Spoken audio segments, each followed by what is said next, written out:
We have Councilmember Dev Davis and candidate Jake Tonkel. This will be recorded and posted on the SB at Home website for those who want to check it out later. And then we're also streaming on Facebook Live. I'm the San Jose City Hall reporter, and I will be the moderator for the evening. And if you audience members have any questions throughout this, you can feel free to put it in the Q&A box. And we're reserving the last 15 minutes or so to ask the candidates some of your questions that you have. So. All right, well, I guess we'll get started. First, we're going to give the candidates about a minute to each, introduce yourselves and tell us a little bit about your platforms. Councilmember Dev Davis, we'll start with you for this question. Thank you, Maggie, and thank you for hosting. And I also want to thank SB at Home for putting on this forum this evening. And to all of you who are watching, thank you for tuning in whatever way you're doing that. I also want to thank you all in District 6 for electing me as your representative for the last 4 years. It has really been a highlight of my life, and I am very proud of how much my team and I have accomplished in that time. We've begun to pave every street in San Jose. We've added 300 new police officers to improve public safety, including burglary unit and street patrol. We've also been able to add Lucas automated chest compression devices. These are life-saving devices to every fire engine in San Jose. And as many of you know, I have been very active in pushing for affordable housing in the district and across the city. I'm running for 4 more years because COVID-19 has really devastated our neighborhoods and our businesses, and it's time for you want experienced leadership right now, and I'm here for you. Thanks. Jake? Thank you, Maggie. All the co-sponsors appreciate the opportunity because the world we're in right now requires in-depth discussion.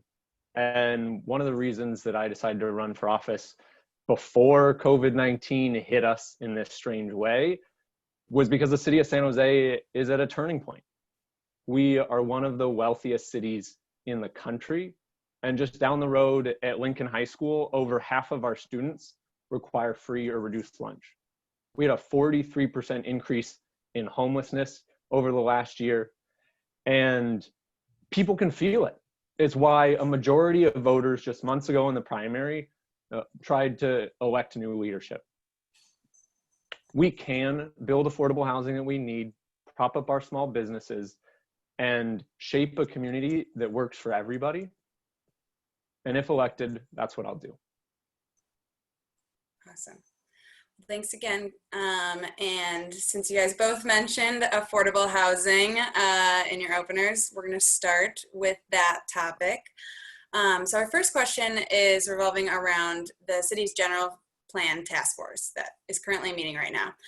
In recent meetings, they've discussed rezoning single-family neighborhoods to allow for missing middle housing, such as duplexes and triplexes, around urban villages close to public transit. Do you support extending this type of housing to single-family zones throughout the city beyond those urban villages? Why or why not? Jake, we'll start with you for this question. And I've got a minute. 2 minutes on this one, sorry. 2 minutes, okay, perfect. I do support changing the R1 residential to allow for upzoning across the city. We have, over the last few years, pretty much failed to implement our urban village plan. I think we've got like 12 of 70 something set out, and we've just barely begun breaking ground on 1 or 2 of them. We need all the tools that we can get in order to build affordable housing for our city. Over the last 7 years, we have built permitted just 7% of our affordable housing, while we're at 84% of our market rate luxury housing goal. So we've skewed everything we're trying to build away from working class families. And when we say affordable housing, we're talking about a couple making $140,000 or less. We're talking about a family of 4 that will, if they make less than $100,000 has so much trouble getting by in the city of San Jose. As we look at this, we have to be very careful. I've had lots of residents already talk to me about the fear that they have around upzoning. Some of them will even describe it as eliminating single-family homes. And just right out of the gate, that's not what we're doing. We're opening up the ability for our community to have a diverse type of home ownership, for a diverse type of rentership in our single-family homes. I live 2 houses down from a 4-plex. It's 1 story. And if you didn't go and count the doors, you would not know that it's there. And looking at maps all over the city, I've knocked on tens of thousands of doors in District 6. We have these types of units already on the edge of street corners, sprinkled throughout our neighborhoods, and most families don't know they're there. What we have to do is make sure that the profit that's coming from the ability to upzone goes back to the community, not to our largest developers. Deb, same question for you. I'm on the general plan task force this year, and I do not support that type of, it's called upzoning, or it can be called opportunity housing. I do not support eliminating our single family home neighborhoods and zoning for that across the city. We have urban village plans for a reason, and my opponent's absolutely right. They have not completely been built out. There is still plenty of room to build a lot more multifamily housing in and along the corridors that have transit and that really have the capacity for it. We don't have that in all of our neighborhoods. I know many of you live in a single family home neighborhood where you already have issues with parking and where transit is not convenient for you or your neighbors. And there's really a need to drive. And you're concerned, rightfully so, about upzoning in your neighborhood, causing issues in your neighborhood of being too dense for what it was planned for. We don't need that right now. We need our city planners to spend the time to actually plan those urban villages and pass those plans.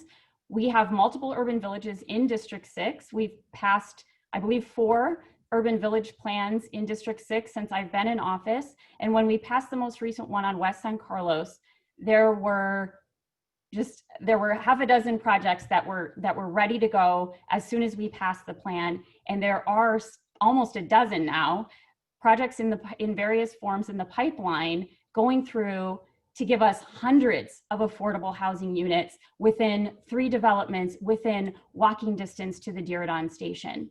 That's real housing development, and it's happening in the urban villages, and that's where we need to focus our efforts right now. And as like a 1-minute follow-up to this question, after the general plan task force meeting, Jake, you mentioned, there's been a lot of fear and opposition that have come from residents, especially in more affluent areas of the city, even to just upzoning around those urban village areas. How would you both address those concerns? Yeah, and Deb, we'll start with you. We'll switch off each question. Well, I think some of the neighborhoods that you're talking about are neighborhoods that are historic and haven't had a historic resources inventory.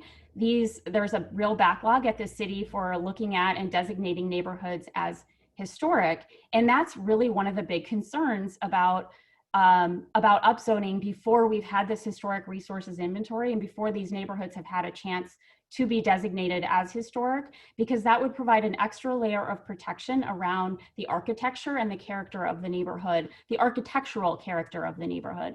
And I think that's really another area where, again, the planning department needs to focus first before we even talk about upzoning single family home neighborhoods, which again, are not built for a very dense population and where people are going to have to drive and where there would be a lot of cars in the neighborhood, a lot more cars in the neighborhood, which I think is the main concern. And Jake, your response? Yeah, so the first thing you touched on was equity, just a little bit in the question. And I want to make sure we speak to that, because where our urban village plans are in our low income neighborhoods. And we get this battle constantly. Our lower income neighborhoods are saying you've already built 2 or 3 giant projects here, And then our wealthy, affluent neighborhoods are saying it's better to put them over where there's already high density. And so we have these competing factors. And in order to get past that, the community has to sit down and talk to each other. We have to alleviate some of the misconceptions that go on. And that means proactive outreach. It means walking through neighborhoods that might be primarily single family home and pointing out, here's a duplex, did you know it was there? Here's a quadplex, did you know it was there? This isn't going to be every house on the street changed to 4 people, 4 different units. It's going to be sprinkled out throughout our community. And that's the best way that we create a community that's representative of all of our opportunities, is when they're socioeconomically diverse. And we cannot continue to push our historic redlined parts of city of San Jose into high density and concentrate our low income community there and leave the rest of the community untouched. We're in this together and we have to design a city together. Thanks. Okay. Another question involving affordable housing. So current economic conditions with foreclosures, risk a wave of foreclosures and sales of naturally affordable rental properties. What strategies do you think the city should pursue to ensure that these do not lead to a wave of displacement, as we saw with with the Great Recession? Jake? Yes, so 2 minutes again, 1 minute? 2, okay. So we've got quite a few options. And again, we have to use all of them. We're at a space where we're still requiring, and we should require, that we get funding and work with state and federal officials to get funding for people that are already struggling. I think over half of our mom and pop landlords are in a place where they need mortgage assistance. And already 25% of them nationwide have exhausted that resource as an ability for them to keep their unit. And so as they potentially look to sell, we have to have other options for them to sell to that aren't about demolishment and replacement. That's why I've been supportive of a stronger Ellis Act, something that my opponent voted to weaken just a few months ago last year. And as we're changing these opportunities for our community to stay in place, we have to look at innovative ideas like community land trusts, the opportunity for a nonprofit or a community-based organization to own multiple plots of land where their goal is not maximizing profit, but it's keeping people in their homes. And as we do this, we have to start to have a longer term scope on what we're accounting for. Because as it sits right now, not having the affordable housing we need for working class families costs us a lot of money as taxpayers. It's why when we talk about something like a commercial linkage fee, the city comes back to us and says, our economic analysis says it's going to cost the community, over $135 a square foot if this project goes through.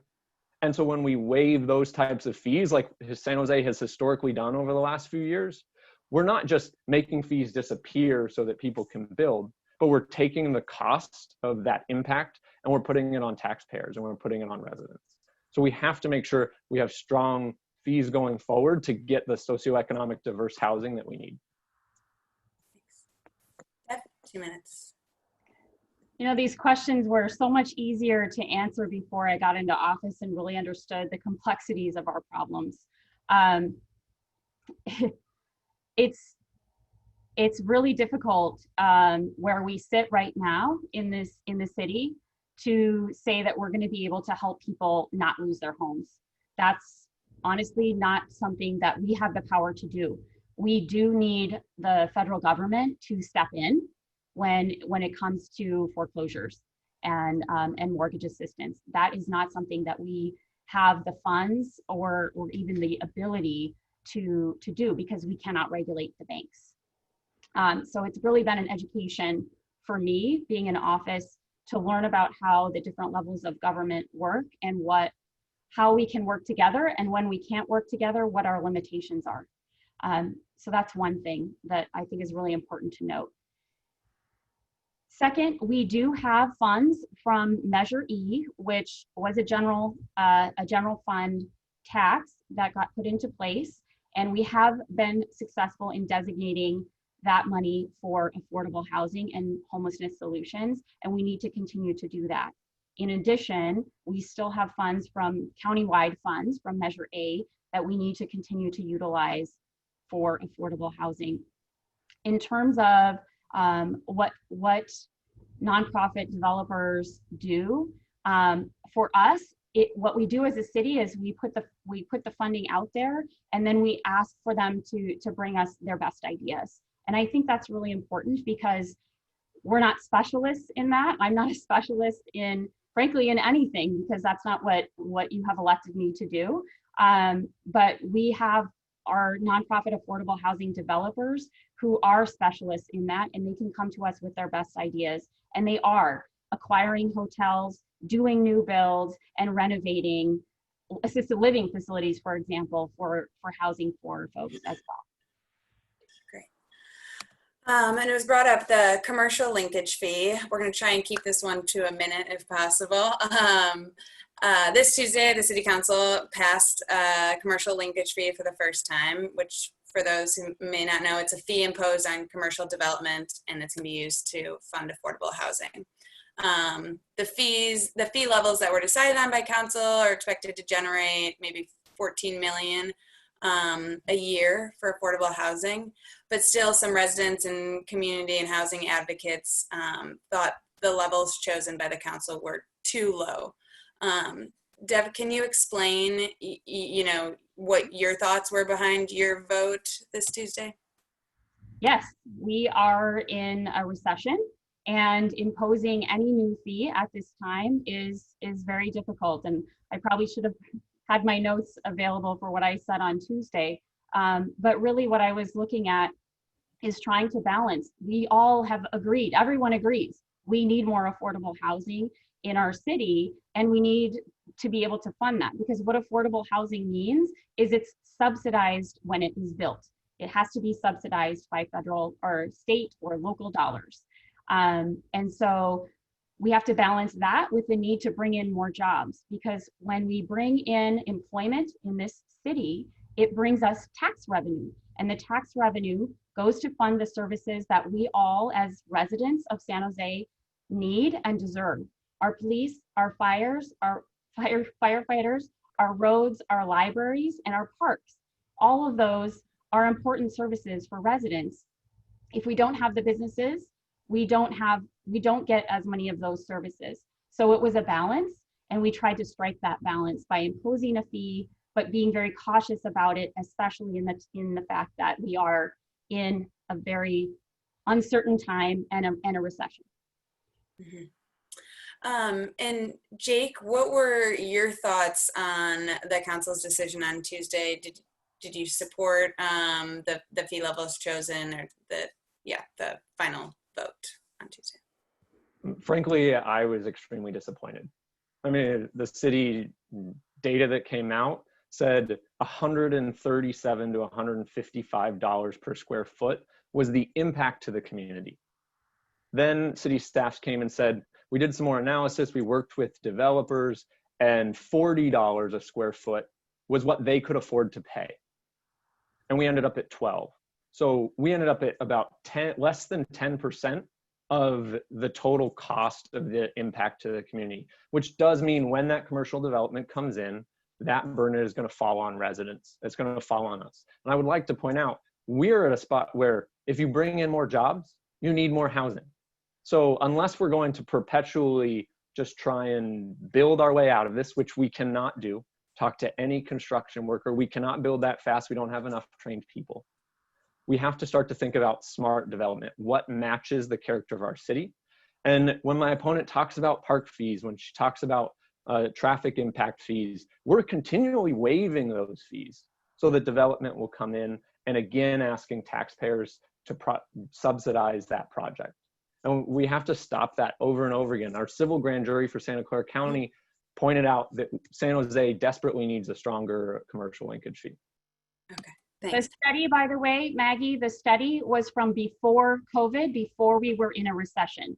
And the study authors acknowledged that all of that data is completely moot right now because of the uncertainty in our markets.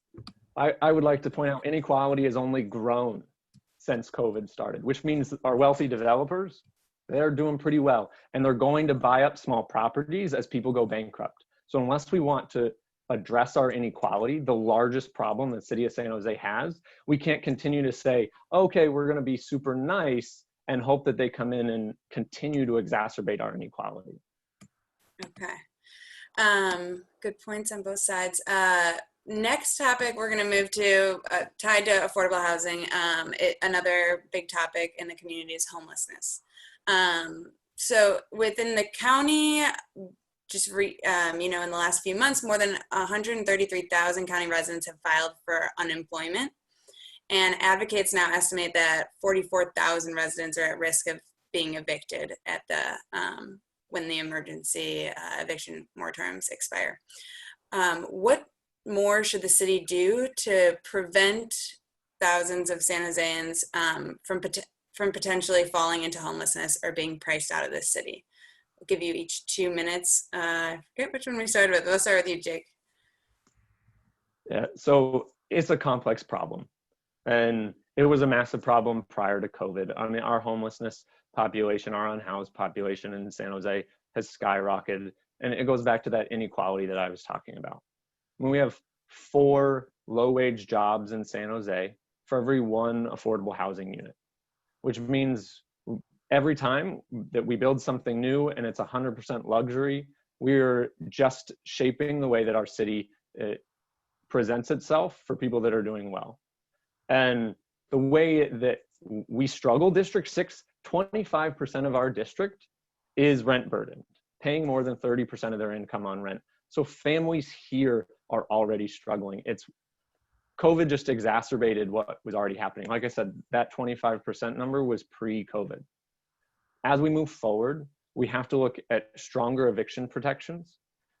In San Jose, we've got 5 apartment conglomerates that have doubled the number of eviction notices, and small mom and pops are not serving these eviction notices. So we have to put strong protections in place, something I've advocated for years. And then we have to make sure we get more rental assistance, working with the state. Excited to have the endorsement of Senator Jim Bell, who's been a champion for affordable housing in Sacramento, who by partnering with him can help get us the resources we need for that rental assistance. We went through, I think it was $23 million in rental assistance in one day, right? There's a huge need for our community. And when we're waiving fees and, like you said, $14 million from the potential, I'm totally blanking, from the commercial linkage fee that we might get, that's nothing. It costs $500,000 to do 1 unit. So we're talking, just a few houses. We have to do better. We have to make sure we're finding these opportunities. Prop 15, Schools and Communities First, will bring $81 million to San Jose. It's something we desperately need as well. Awesome. Thank you. Deb? First of all, Prop 15 is a rollback of Prop 13, which all keeps us in our houses and is something that's not true, Dev. It doesn't touch residential property. It will hurt small businesses, and it's a slippery slope. And I have voted to extend the eviction moratorium multiple times. I think the prospect of having so many more people become homeless as a result of this recession and our devastating impacts of COVID-19 is something that frankly keeps me up at night. I'm very concerned about it.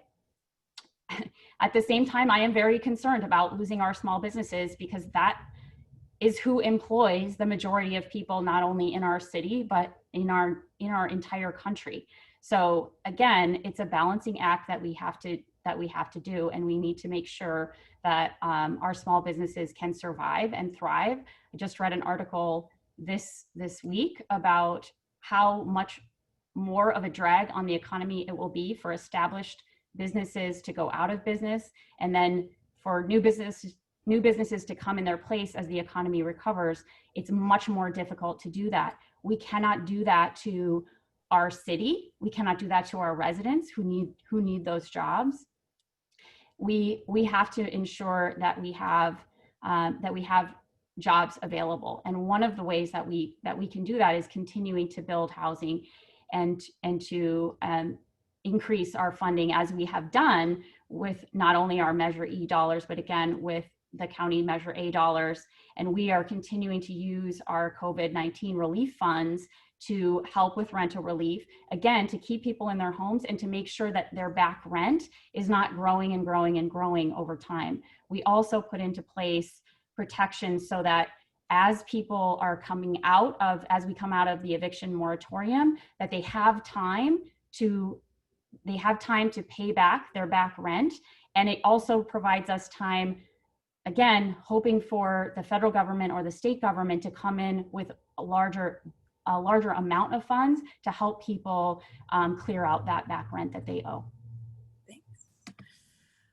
Okay, moving on to a topic many of us might not think about right now because we're not in our cars as much, but transit and transportation, always going to be, I think, a big topic here in the Bay Area. So, you know, when transit vehicles, we get stuck in traffic, service is slower, less reliable, and more expensive to provide. Transit priority treatments have shown to improve times for buses that often get trapped behind cars and in various traffic jams. Do you support transit signal priority and dedicated bus lanes, or what do you think are solutions you would pursue for transit issues here in San Jose? Deb, we'll start with you, 2 minutes. Thank you. I'm actually spent all my entire morning at a Caltrain meeting since I've been sitting on the Caltrain board and as long as I've been in office, and was a regular daily Caltrain rider for 12 years before that when I worked at Stanford University and when I attended Stanford University for my master's program in public policy. I am a big transit fan, and we actually live where we do because it is close to the Diridon station and it was easy for me to get there for commute. I think it's really important for our transit, first of all, connections to be easy to use and to be reliable. So what I have worked on, I'm only an alternate on the VTA board. They're actually meeting right now. So I'm not at that meeting tonight, but as an alternate on the VTA board and as a board member on Caltrain, I've really pushed Caltrain not only to electrify, which we are doing, so that the service can be faster and more frequent, but also so that it can provide better connections to our bus service and our light rail service here at in Santa Clara County with our VTA lines. I think those are really important.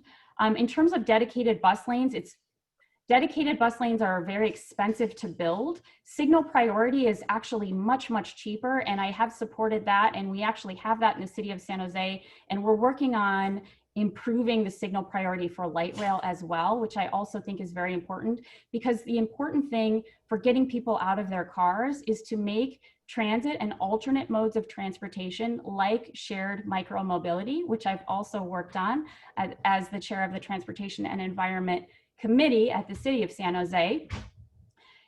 Though the shared micromobility, so that's like your bikes or your scooters, which can get you to larger transit like the bus line or the train, those are all important for getting people out of their cars. Thanks. And Jake? I think it has to be a phased in process. We certainly need both, right? I did my study abroad at Denmark Technical University back in 2011. They had bus only lanes on the highway. They had priority lights so that buses never stopped. And it was extremely efficient. We're now, almost 10 years later, and San Jose is just starting to implement some of these things that we know have worked over and over across the world. As we're looking at this, we have to have an equity-based lens on our transportation model. Everybody knows Caltrain is a primarily wealthy ridership. That's because of where the jobs locations are, because of its convenience. And so when we don't invest in additional bus times or additional buses to reduce time down between 6 and 11 minutes, right now, it's like 15 to 20 minutes, you're never going to get ridership to go up. I still bike to work and I will beat the bus no matter when I leave, just because of the way that our transit system is set up. And we have to invest in fixing that. We're looking at spending almost $400 million on highway expansions that we could be focused on repaving neighborhood streets, putting in traffic calming, and getting our public transportation off the ground. But then we have to partner that with socioeconomically diverse affordable housing, as I've said over and over again. When there's different types of working class people that live in the same area, they can get to their jobs with much shorter commute times. When we have our low income community driving in from Gilroy, driving in from Sacramento, driving in from Watsonville, that clogs our roads, and it makes the quality of life for those residents much worse because they can't spend time with their kids. So we have to come up with a holistic approach to make sure that our transportation system does better. Thanks. And so we're in the middle of a pandemic. Once we got over with the fires, we're back to, you know, the focal pandemic. And, you know, here in the county, we have over 17,000 cases, over 200 deaths. And we know, looking at the data, that our Black and Latinx residents are being disproportionately affected. In your opinion, what role does the city have in addressing the public health consequences of the pandemic? And how do you feel like as city officials, you should work to respond to those racial inequities in public health? Jake, I think we're starting with you. 2 minutes. We face a lot of challenges with our health system in the United States. One, it's certainly an issue of equity because we're looking at tens of thousands of families that are uninsured right here in the city of San Jose. We have to put pressure on businesses to make sure that they're providing that opportunity. For COVID, we're facing a battle of inequality, like I said. I was just reading a New York Times article where wage theft, the money taken from workers or not paid out to them, has almost doubled across the country. And Santa Clara County is already the #1 county for wage theft in the country. So as we look towards giving people the opportunity to stay home when they're safe, that means sick leave. I'm proud of San Jose for passing a sick leave policy at the beginning of COVID. I'm disappointed that they will let it expire as soon as the emergency is over, because we know that it's still going to be a problem. We have an extreme lack of childcare as well, which makes parents choose between whether or not they have to stay home with their kids or get back to work, or whether they can get back to work and then, like some of our McDonald's workers or our nurses, protest after work for protective equipment and for safe staffing levels. Right? These are things that we can do from the city level, both as leaders and from a policy perspective. Thanks. And Deb? Thank you for that question, Maggie. There are a number of things that we've been doing in particular to address the public health disparities that we frankly existed before COVID-19 and have been exacerbated by COVID-19. First, and I think most importantly, we moved very quickly to stand up food distribution, because COVID-19 is not just about the disease itself. As we've talked about, it has wide-ranging economic impacts, and they were, as soon as shelter in place was announced, they were immediate. People have a lot of food insecurity in this city, and it was very important for us to stand up food distribution programs across the city, but especially in our historically underserved areas as fast as we possibly could, which we did, and we are now serving over 2.5 million meals a week as part of our food distribution program. So that's number one. In terms of the childcare issue, that was also very important. And over the summer, we were able to provide safe childcare in the form of our summer camps, which we always do in the city of San Jose, but we did it a little differently this year. And we're always prioritizing our high needs areas for that. And in fact, we did that in my district. I pushed very hard to have our summer camps happen as they normally do around the Bascom Community Center. They couldn't happen at the Bascom Community Center, which had become a 24/7 shelter at the time, but they were able to happen in the Sherman Oaks at the Sherman Oaks School, so that we could serve that neighborhood, which is one of the highest needs neighborhoods in District 6. And we've extended that to be able to do something called Rock and Learn for basically school supervision while we have distance learning, and that's going forward as well. I want to talk about the testing, as we've done that in high needs areas as well, and provided information and education at all for all languages that are spoken in the city, which are a lot. Thanks. And so earlier this summer, following the tragic deaths of Black people across this country, including George Floyd, Breonna Taylor, Tony McDade, it sparked a national outcry over the treatment of Black Americans by police officers.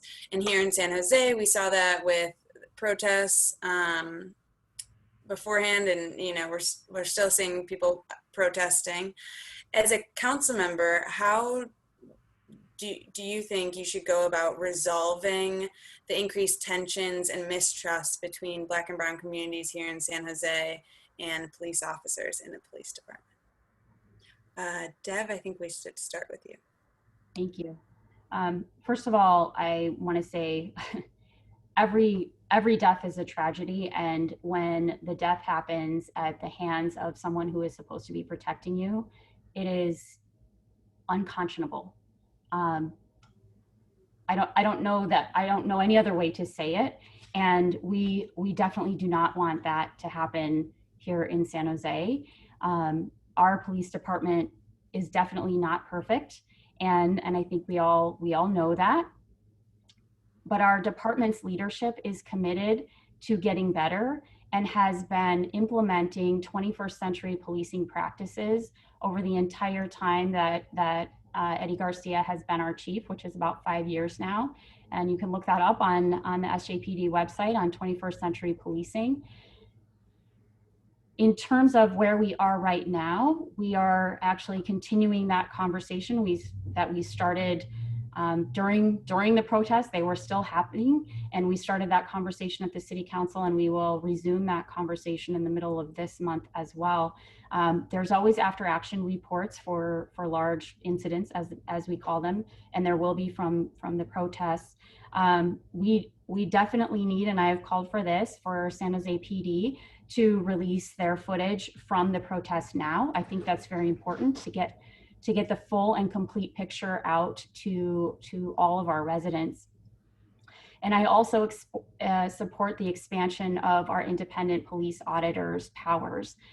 It's the independent police auditor, just to be clear for people who may not know how our city works, we have a city council appointed independent police auditor who's not located her office is not even located in City Hall. It's down the street, and she investigates all complaints from the police department that come to her office, and we want to expand that power. So that's in a nutshell.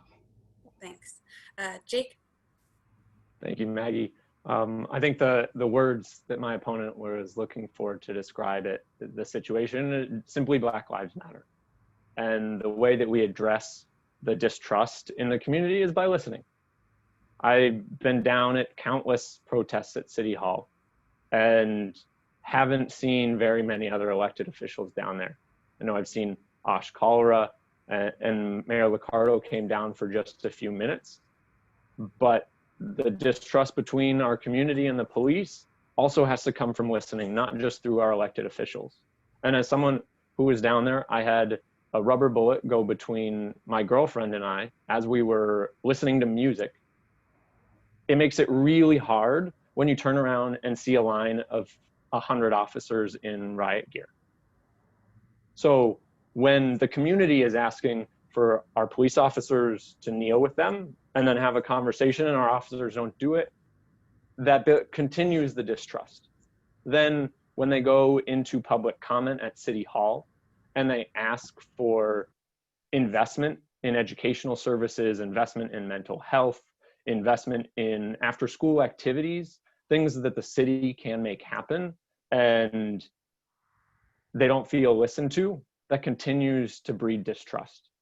We have organizations for decades prior to Breonna Taylor, prior to this current Black Lives Matter event, that have been working on criminal justice reform and have asked over and over again for changes for SJPD. I mean, in 2016, we had our own murder of Anthony Nunez here, and we didn't jump to make changes. We have to be ready to listen to the community that's impacted the most, and those are the people that are generally left out of our political discourse in the first place, so we have to be proactive in going to them and listening.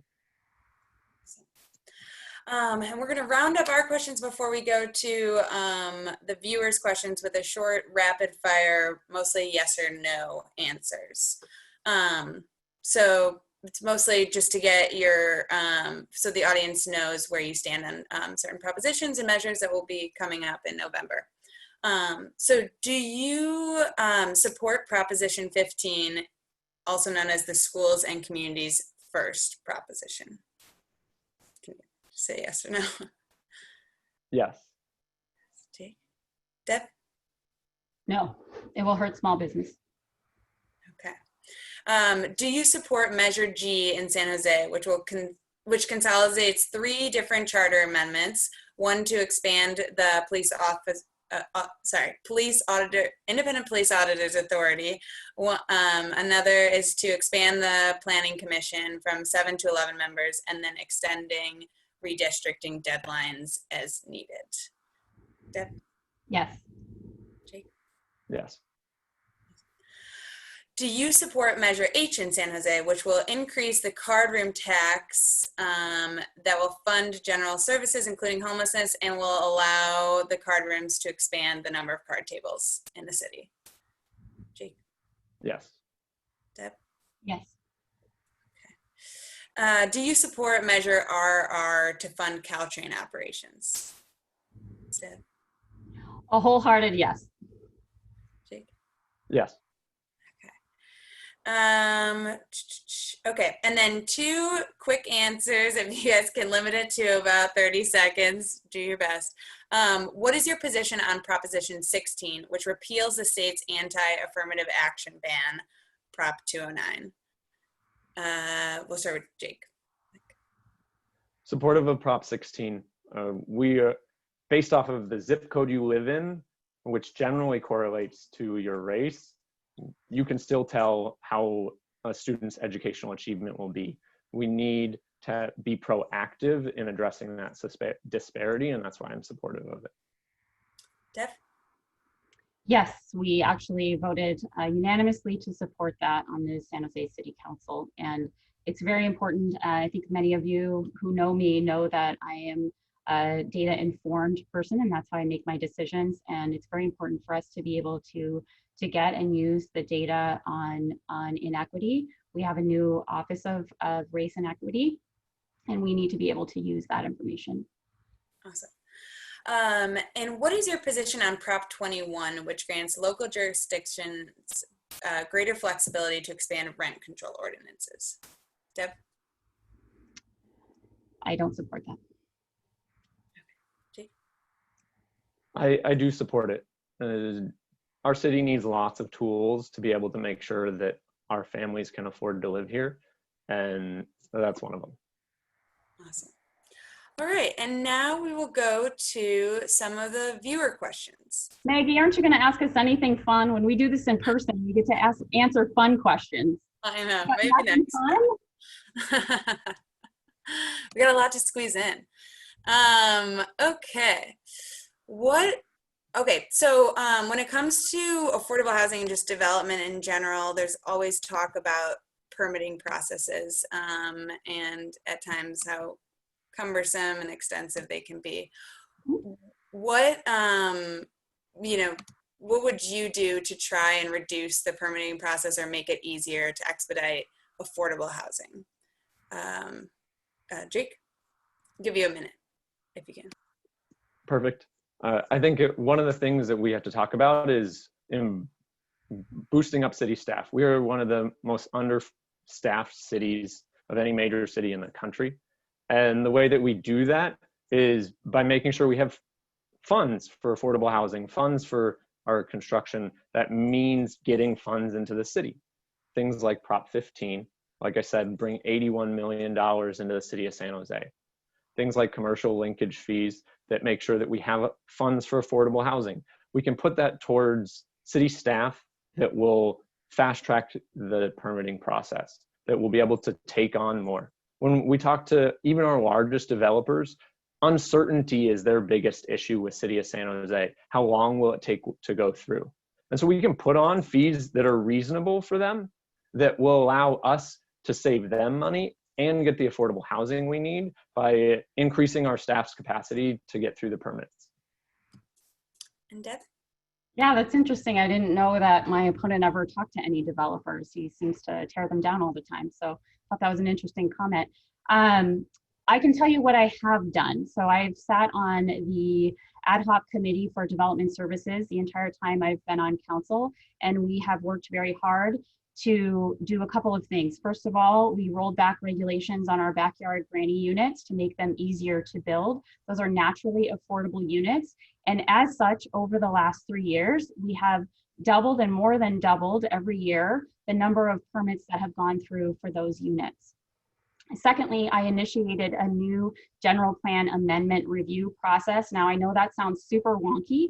I initiated it specifically for affordable housing because the affordable housing timelines are much longer than for market rate developments. And just by initiating a new process, doing it twice a year, we're able to get more affordable housing built faster in our city. It's innovations like those that actually help us get more housing built faster without raising fees and pushing our housing out of our city. I would just like to say one of the beauties of having a grassroots community funded campaign is that I give everybody equal weight rather than having a campaign that's funded by development and real estate where so many community voices get lost. Do you want a quick rebuttal, Dev?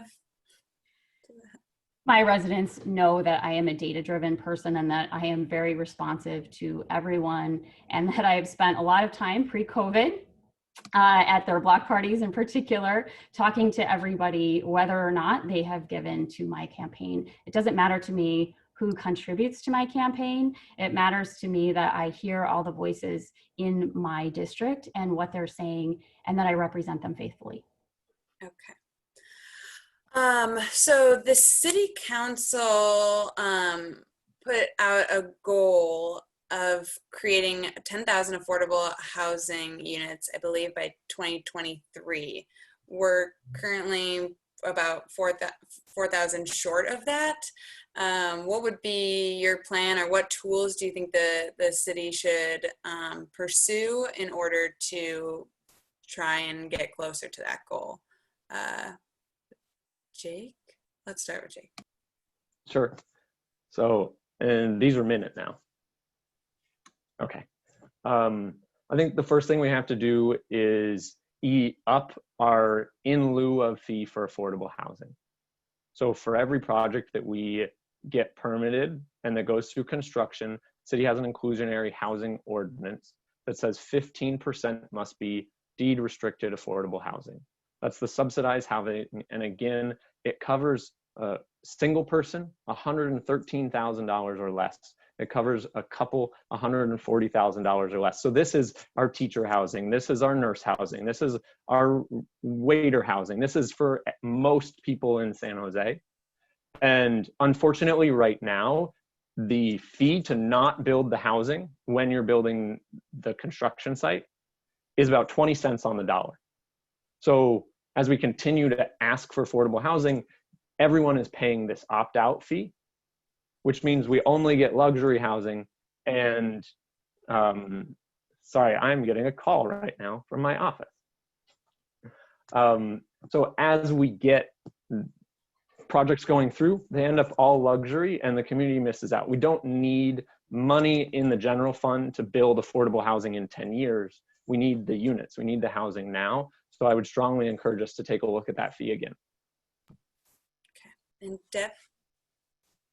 Again, these questions were so much easier before I knew more about how housing was built. Market rate housing is built differently and financed differently than affordable housing. And the reason that developers choose the in lieu fee is because they cannot make their projects work if they build the affordable housing on site. But it is important to give both options because you do occasionally see it work out. I have one project in my district. In fact, we had the community meeting this week where there's a state density bonus if they build affordable housing on site, and they were able to make that work, and they're going to be able to build their affordable housing on site. Now, it's only 9 units out of their 100 units or so, less than 100 units, but they will be able to build those on site. At the same time, when we have those in lieu fees, we're able to get 300 units. Or in the case of our Evans Lane interim housing site, we're going to have over 100 people who are able to live there, and we can use our funds in a more efficient way when we do get those in lieu fees. Great. And this question is kind of a two-parter, so we'll give you 2 minutes. About a month ago, I think, the council was presented with a challenging conversation over the structure of government and the potential for creating a strong mayor style of government here. One, do you support, changing the structure and giving the mayor more power? And how will you ensure public involvement and transparency during the process of figuring out if the city is going to change the government structure? Dev, we'll start with you. Thank you. I'm really glad that we started to look at changing our structure of government and then pulled back and decided that we needed more time to do that.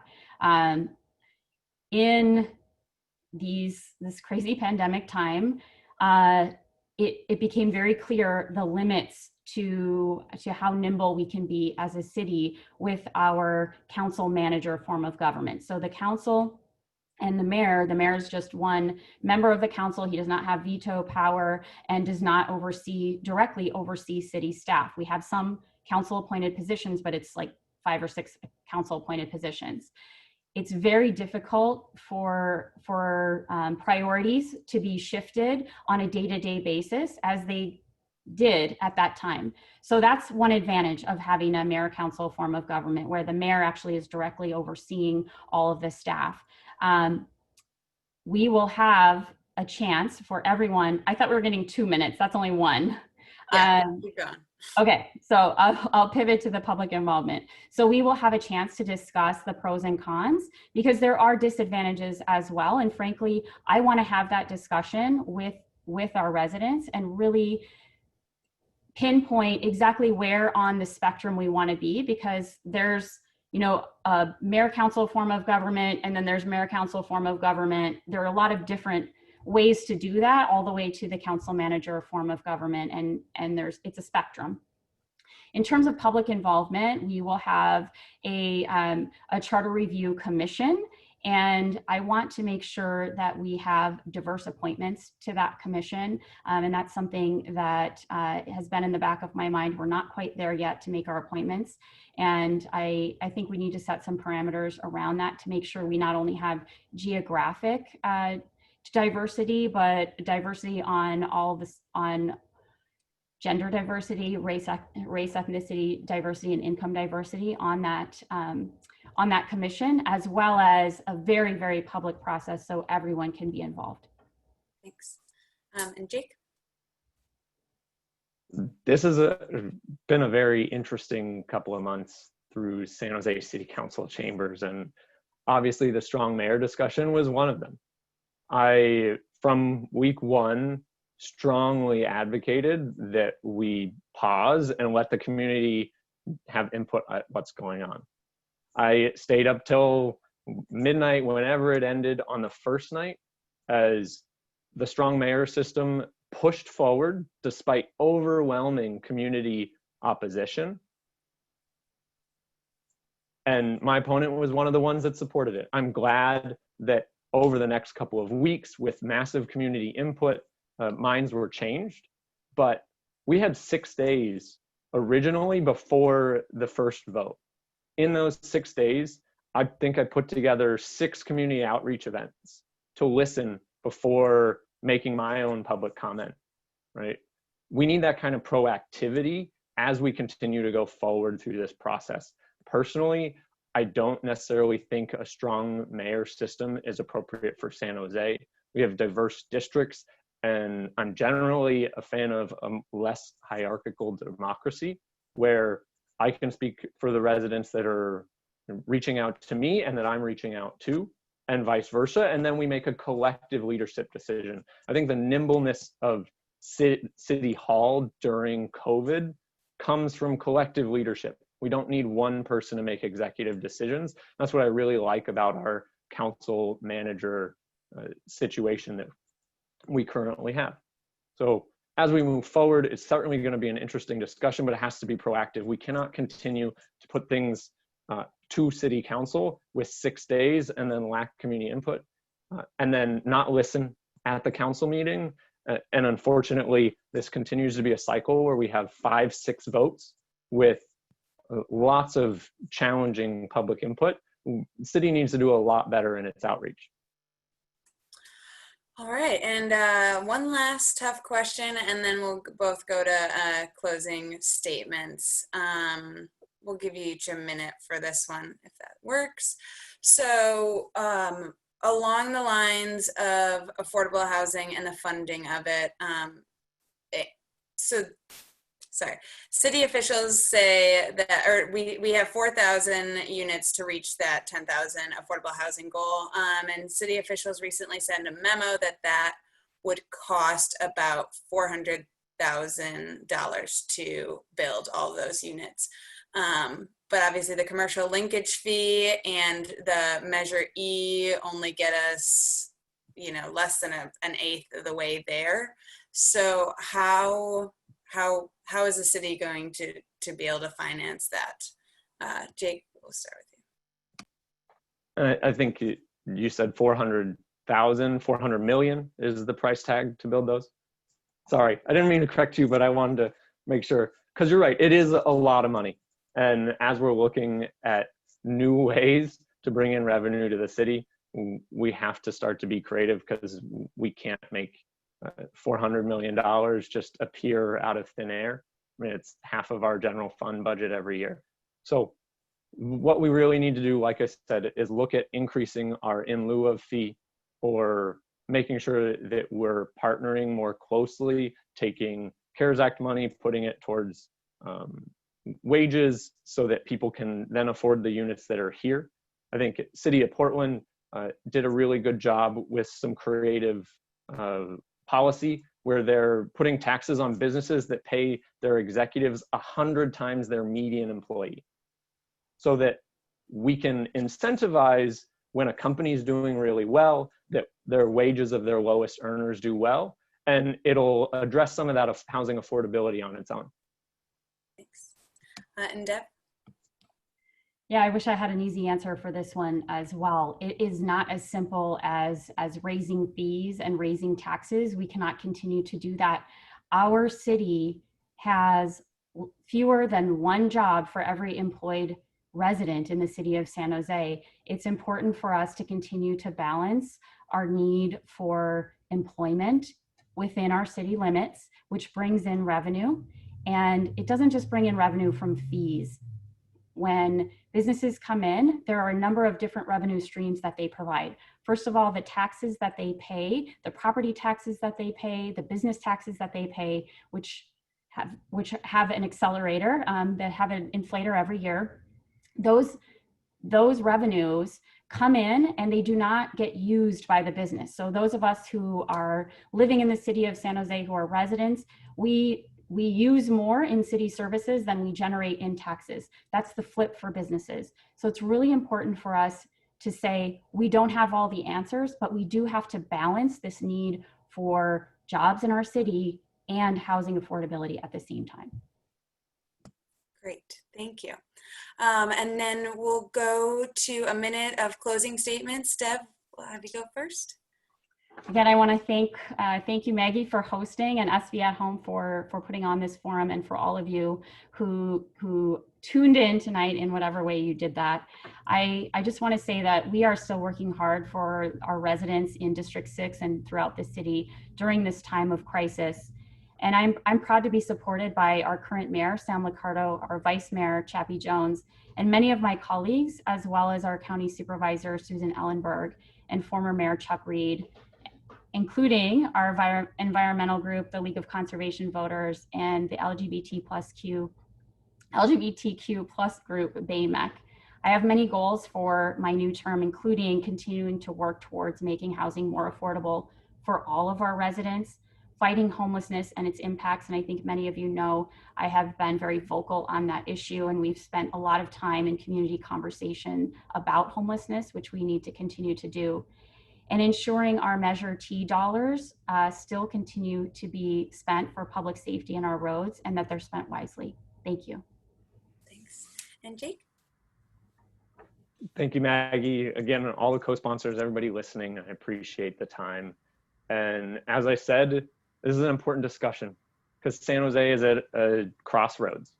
We can either be a city for the wealthy, where the rest of our families, teachers, plumbers, you name it, commute into San Jose and have worse quality of life, or we can design a city that works for everybody. We have the wealth in Silicon Valley to make sure that every family is doing okay. We shouldn't have food insecurity in San Jose. It shouldn't be a thing. And so when people go to vote in November, I hope that they will take a look at the privilege that they have to live in this amazing community, and then look across the street, look a few neighborhoods down, and realize there are a lot of people struggling. And only when we create policy that lifts up working families, that protects our small businesses, are we really going to be a city that every person can afford. If you give me your vote on March 3rd, that's what I'll do. November 3rd, wow, November 3rd. That's what I'll do. Awesome. Well, thank you both for joining. And on behalf of SV at Home and California YIMBY and the co-host, we want to thank everybody for tuning in tonight. If you know people that weren't able to get on tonight, feel free to have them look at the Facebook Live or SV at Home's website, where these videos will be posted. Thanks again, everyone. Thank you. Thanks.